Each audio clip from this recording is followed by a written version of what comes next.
Good morning. My name is Drew Moore, and I've got Brian Basting and Nate Duraco in the studio with me this morning. We're going to hash out the February USDA report. Off the cuff, looking at the numbers really quickly, it looked like a bearish to neutral report, but as of right now, looking at the live markets, wheat is up 10 cents, corn and soybeans up 5 cents respectively. So I'll have you guys digest the numbers. So Brian, first question for you. What was the USDA telling us here today, and on the grain side of the ledger specifically? Really looking at it in an intense export environment in terms of competition, Drew, for both corn and wheat for the U.S. Adjustments the USDA made today reflect that 3 million ton increase in Brazilian exports, Drew. That would be the number one exporter in the world for 22-23 would be Brazil, sure, if their crop is realized. Of course, that's a big if. Right. Now, they did reduce Argentina exports by 3 million tons also. However, we're still looking at an intense export environment, some smaller adjustments made, a 2 million ton increase in Ukraine export forecast today, Drew. So really looking at the U.S. in an intense export environment, looking at probably maybe still overstated the USDA in terms of their 1925 annual number. Sure. For wheat, we're looking at, again, competition from the Black Sea, increases of 500,000 tons for both Russia and Ukraine, another 500,000 ton increase in Australia. USDA bumped up the Australia crop to 38 million tons. So we're looking at a record crop now in Australia. The next 6 months, that wheat will work its way into the world pipeline. Sure. No changes in the balance sheet for wheat, essentially. The only change in the corn balance sheet, Drew, was a 25 million bushel decrease in ethanol in terms of corn utilized for ethanol. So that was funneled into the export or the carryout number. Sure. Carryout, though, was right in line with trade expectations for both corn and wheat. I would add, though, again, looking at corn, that export number is vulnerable if Brazil harvests that big crop. Absolutely. Thank you, Brian. Nate, domestically in the U.S., what did the USDA have to say on the soy ledger?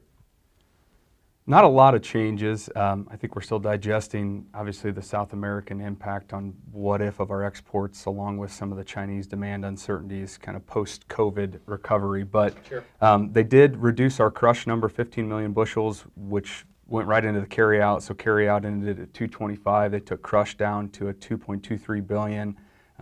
So a little higher than the expectations on the ending stocks for beans. Basically, going into the report, kind of an unchanged outlook at that 210 Jan number with a 230 to 176 range. So a little bearish tone to start with, like you said, kind of post-report, but now seems to be a little recovery in it, I think, back to South American weather. Right. Thank you.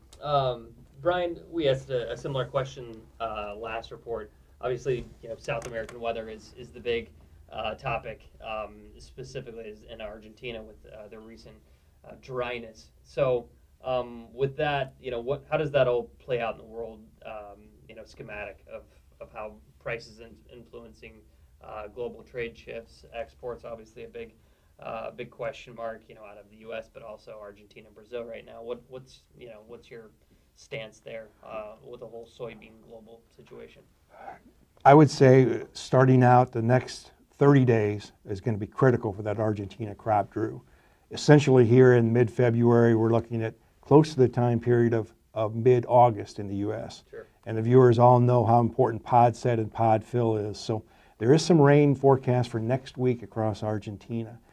Varying forecast, but some say maybe 75% of normal. So this is a weather market in the middle of February, Drew. USDA did acknowledge the crop, though, taking it down to 41 million tons today, was 45 and a half. But we're still looking at a very sensitive situation here. Argentina, I remind the viewers, largest soybean meal exporter in the world. Having said all that, Brazil is forecast still to harvest a record 153 million tons, Drew. That crop would compete directly with the U.S. probably from about the 15th of March or the 1st of April all the way through the rest of the calendar year this year. That's how big that crop could be.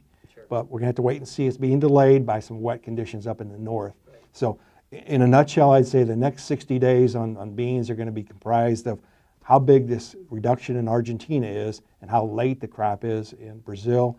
Briefly on the corn, Drew, cannot underscore enough how important weather will be all the way through May for that safrinha crop that's being planted in Brazil, because as the USDA has forecast, record exporter, record exports from Brazil, top exporter, only if that safrinha crop is realized. Right.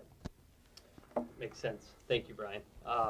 Nate, a lot of our customers want to know, talk about spreads, right? And so, as we go into first notice day here at the end of the month, what are your thoughts on March forward corn and soybean spreads here for the next, 20 business days?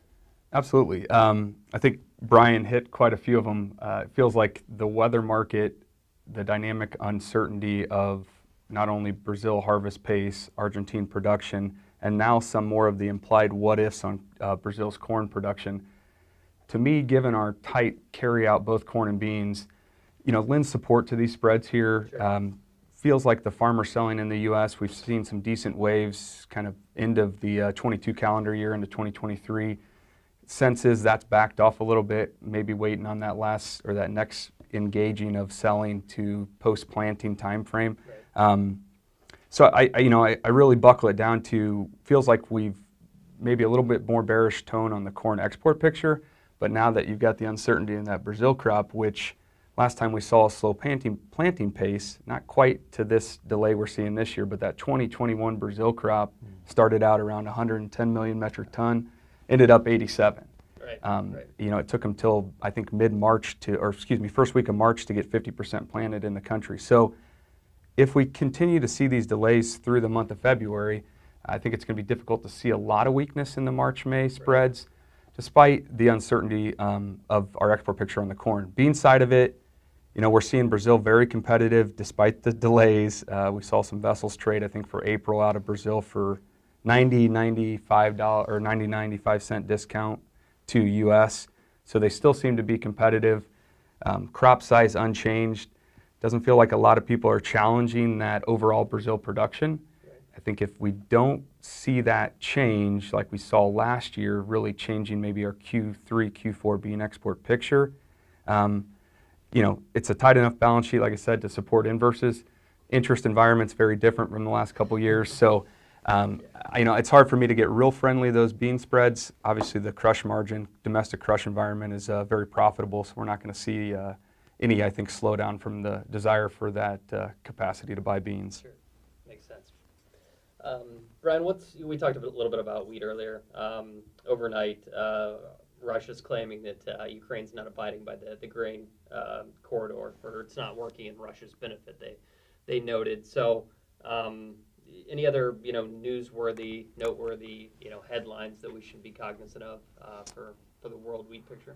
The biggest thing, Drew, I think moving into our spring here, which is just 6 weeks away now, Right. is the fate of these 2023 crops. Right. Good looking crops in the Midwest in terms of moisture, more acres, more soft red acres, quite a bit more. Sure. However, out west, despite the fact we planted more last fall, very dry. Right. Very dry, particularly across parts of Kansas still, western Kansas. That area needs some rainfall this spring. We don't want to see a repeat of 2022 by any means here. So there are other areas in the world we're keeping our eye on, Drew.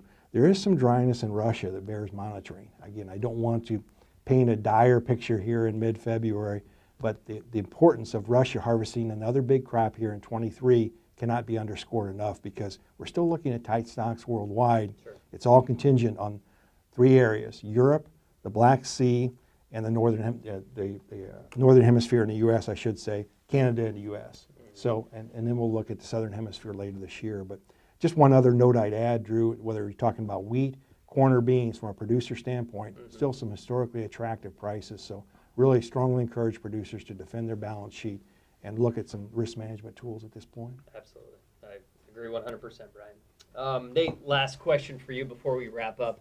Obviously, there's fund length seems a little shaky here at these levels.